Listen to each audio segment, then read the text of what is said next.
Essa é a estratégia chinesa que vem dando muito certo. As pessoas falam muito da China e tal. A China desacelerou, né? Tá crescendo 5% ao ano, que é uma margem muito grande, né? Estados Unidos Ok. cresceu 2%, China crescendo 5%. Só que a gente tem que ver no longo prazo, né? Daqui 20, 30 anos. O nacionalista é aquele que luta pelo país e acredita muito no país, né?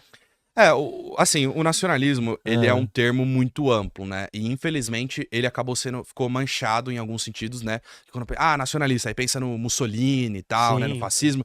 É que o nacionalismo é muito anterior a isso, né? O nacionalismo, ele vai surgir ali desde da formação dos estados nacionais com a Revolução Francesa. O que, que o nacionalismo prega? Pelo menos o que eu defendo, né?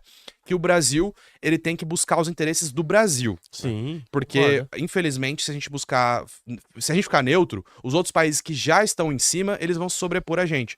Então é basicamente isso, não é achar que o Brasil é melhor, que o Brasil é tudo de bom. Não, é buscar os interesses nacionais do Brasil, obviamente respeitando a lei internacional, o direito dos outros países, né? Então, por exemplo, a Rússia foi nacionalista e invadiu a Ucrânia. Isso tá errado, obviamente, tem que respeitar os direitos dos outros países. Mas, por exemplo, o Brasil fechou um acordo comercial que beneficia o Brasil. Isso é Sim, nacionalismo, entendeu? perfeito. Então, é essa a minha postura, é um nacionalismo de tentar manter o dinheiro aqui dentro, investir aqui dentro, dar oportunidade para os empresários brasileiros, porque justamente o que as pessoas precisam entender é o seguinte: como que um país, né, aquilo que eu falei, sai da renda média, né? Então, por que que, por exemplo, a gente na economia dá esse exemplo, né? O barbeiro aqui do Brasil ganha R$ 1.000, assim, 1.500, e o barbeiro da Suíça ganha 2.000 francos suíços, né? O que dá pra viver muito bem na Suíça. Então, por que que tem essa diferença se os caras cortam a mesma hora de cabelo e tal? Por quê? Porque o barbeiro da Suíça, ele recebe um monte de engenheiro, administrador, técnico, que trabalham em grandes empresas suíças de fabricantes de relógio, de tecnologia, de serviços sofisticados. Então, o barbeiro, ele meio que ele se aproveita de uma classe alta que tem essa renda pra dar. E aqui no Brasil, a gente não tem essa classe alta bem estruturada, né? A gente tem poucos engenheiros, poucos administradores, poucos técnicos. Então, o que a gente precisa é justamente ter essa galera aqui dentro, no Brasil, que gasta aqui dentro, para poder justamente os setores menos favorecidos conseguirem aumentar os seus salários com isso. Entendeu? Então é um movimento difícil, né, de manter esse capital aqui dentro, não deixar ele para fora. E também, então a gente tem esse benefício de ter esse mercado consumidor, que é o que falta no Brasil, e os impostos também. Então o cara investindo aqui dentro, ele vai ser tributado aqui dentro, esse dinheiro vai É ser verdade. taxado e vai ser reinvestido. O ideal seria que esse dinheiro fosse direto para saúde, educação, segurança. Mas infelizmente muito vai para o judiciário, muito vai para dívida, mas não tem o que fazer, e muito vai também para corrupção, né, que é um lado negativo. Então, por isso que seria importante fazer muitas reformas no Brasil para esse dinheiro ser reinvestido de forma correta. Mas ele precisa ficar aqui. Mas é complicado, né, Loconte? Porque se você for analisar, é mais fácil o macaco mudar de árvore ou a árvore mudar de macaco, né? Aham. Então a gente acaba pensando assim, se você for analisar, o cara tá vendo aqui, ele fala, caramba, o Brasil aqui, pô, inflação comendo É solta, super o legítimo. governo ferrando a gente, igual você falou, precisa ter mais engenheiros e tal, mas não tem emprego. Exatamente. E E é eu, isso que eu ia eu falar. sou, eu É isso que eu ia sou falar. de formação, eu sou de engenharia.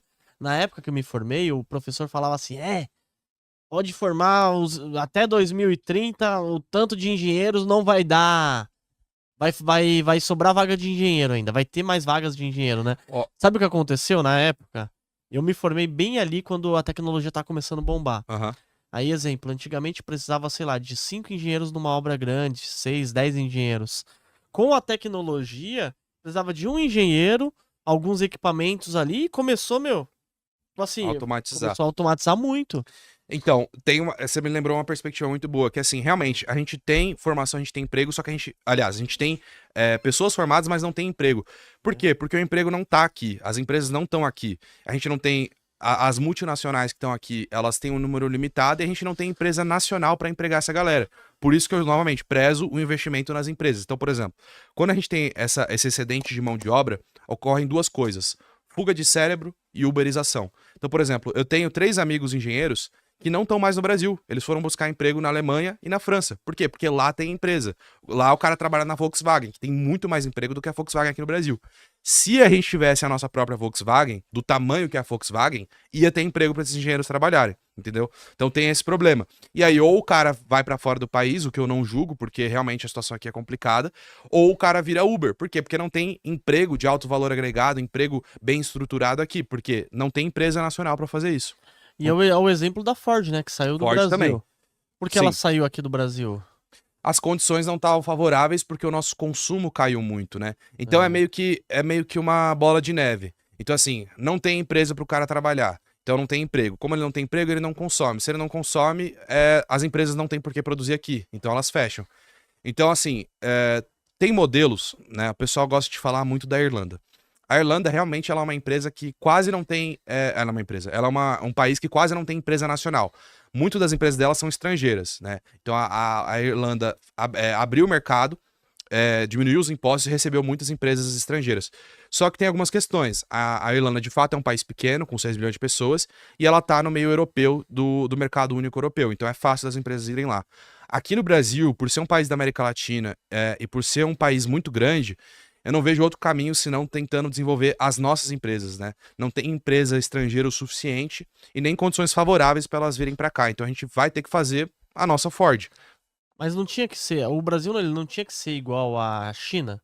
Vou te dar o exemplo da China. A China, ela é muito ligeira nessas coisas assim. A China, ela consegue tecnologia como? Ah, você Joint quer. venture.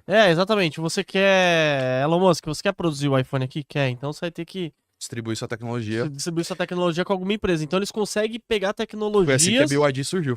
e vai fazendo. Exatamente. Foi aí que a China acertou e a gente errou. A China. A BYD nasceu da Tesla? Sim. Aliás, o core tecnológico, sim, né?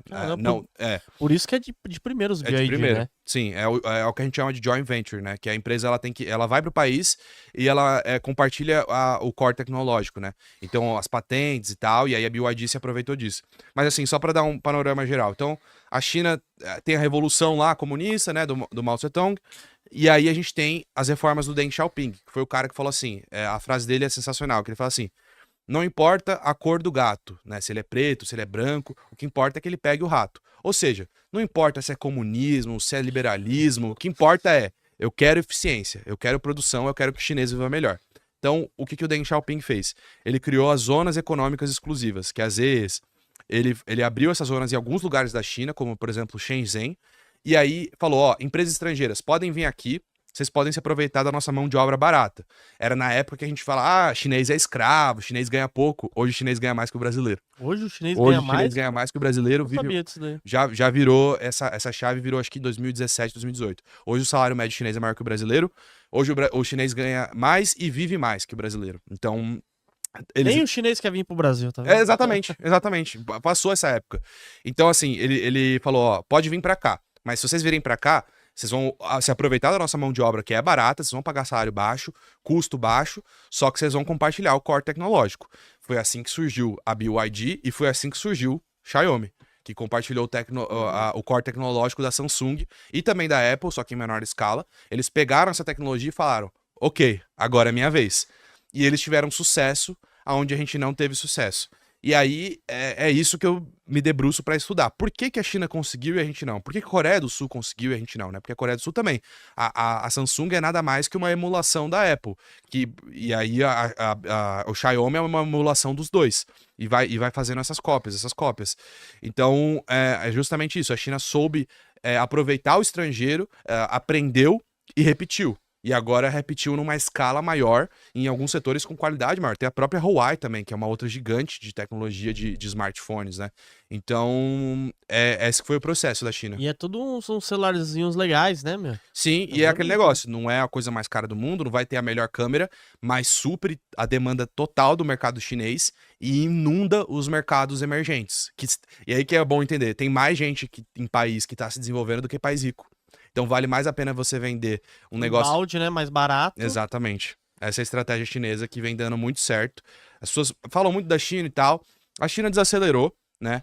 Tá crescendo 5% ao ano, que é uma margem muito grande, né? Estados Unidos cresceu 2%, China crescendo 5%. Só que a gente tem que ver no longo prazo, né? Daqui 20, 30 anos, se ela vai chegar no nível da Europa. Eu ainda tenho minhas dúvidas. Por isso que eu sou muito cauteloso em relação ao modelo chinês. Hoje ele tá indo bem, mas e no futuro? Será que ele vai conseguir sustentar? Mas há indícios aí e pessoas que estão dizendo que a China pode quebrar a qualquer momento. Aham. Tá destruindo alguns prédios lá, né? Falam isso há 10 anos. Tem até um meme que é engraçado. Você conhece o Rafael Lima? É o Ideias Radicais? Conheço, pô, ele veio aqui já. Então, aí tem um vídeo dele lá, tipo, de 2014, a China vai falir. 2015, a China vai falir. 2017, 2018. O que acontece é o seguinte, tá? Em relação à China, de uma forma bem realista mesmo. Sim. De fato, a China tem vários problemas no setor imobiliário, eu acho que é o setor mais problemático da China, e existe sim bolhas sérias, né, na China, especialmente da Evergrande e tal, então tem essas bolhas que são sérias sim. Só que elas, na minha interpretação como economista, não têm o potencial para afundar toda a economia chinesa. São crises muito pontuais que fazem uma recessão nesse setor da economia, mas que não levam a economia como um todo. Por quê? Porque a China vem se diversificando muito. Então a China vem investindo em smartphone, semicondutor, automóvel. Então o setor imobiliário, que é o principal que tem essa bolha, ele não é grande o suficiente, ele não ocupa a parte suficiente da economia chinesa ao ponto de que se ele quebrar, a China quebra, entendeu? Será, meu? Porque igual uma big empresa igual essa Evergrande aí. Evergrande. Quantas empresas não vai pro ralo com ela, né? Então, Também eu acho que a China vai passar a mão também, né? a Imprime China... mais dinheiro, sei lá. Então, mas no longo prazo a impressão de dinheiro cobra o preço, né, que é a inflação. Então, assim, por exemplo, 2008. 2008 a gente teve a falência de vários bancos, o próprio Banco Lehman dos Estados Unidos. Só que o governo americano ajudou. Demorou uns 3, 4 anos para eles se recuperarem e recuperou. Então, essas economias muito grandes, elas têm muita diversificação, né? Não é uma Venezuela da vida que 90% da exportação é petróleo, e aí quando o preço do petróleo cai, o país vai pro buraco, né? Não é só isso também a crise da Venezuela, mas é um dos principais fatores. Então a China tem essa diversificação. Eu, como economista, não vejo a economia chinesa afundando e nem quebrando. Eu vejo ela diminuindo a velocidade, né? Tá 5%, acho que daqui 10 anos vai crescer 3%. Daqui 20 anos cresça 2, quem sabe? Então, eu acho muito difícil dela falir. As pessoas vêm falando que ela vai falir há muito tempo, né? Assim como os caras vêm falando que a Alemanha vai falir. Eu falei agora, a Alemanha tá numa crise. A Alemanha não vai falir.